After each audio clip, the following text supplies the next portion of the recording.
میں ایک حدیث آپ کو سنا رہا ہوں، من کان فی حاجت اخیہ کان اللہ فی حاجتہ ہی، جو اپنے بھائی کی کوئی ضرورت پوری کرنے میں لگ جائے گا اللہ تعالیٰ اس کی ضرورت پوری کرے گا۔ یہ تو ہے انسانوں کے درمیان کہ میں آپ کی کوئی ضرورت پوری کر رہا ہوں، اللہ تعالیٰ میری ضرورت پوری کرے گا۔ آپ میری کوئی ضرورت پوری کر رہے ہیں، اللہ تعالیٰ آپ کی ضرورت پوری کرے گا۔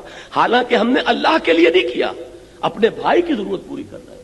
اگر کوئی شخص اللہ کے دین کے لیے اپنے آپ کو لگا دے تو کیا اللہ تعالیٰ اس کی ضرورتیں پوری نہیں کرے گا؟ لیکن ضرورت ہے توکل کی، ضرورت ہے یقین کی، ضرورت ہے اعتماد کی، اللہ پر وثوق ہو۔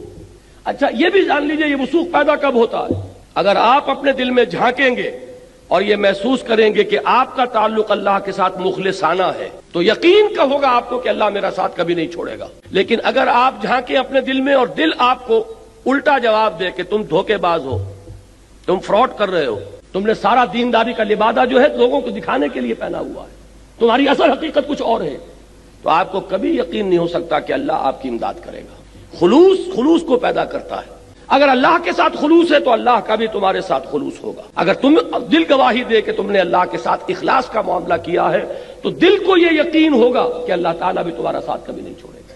کوئی شریف انسان بھی ایسے انسان کو کبھی نہیں چھوڑتا جس کا اس کے ساتھ ایک مخلصانہ تعلق ہو۔ تو ذرا تصور تو کرو کہ اللہ تعالیٰ کیسے چھوڑ دے گا اپنے اس بندے کو؟ کیا اس کی وہ ضروریات پوری نہ کرے گا؟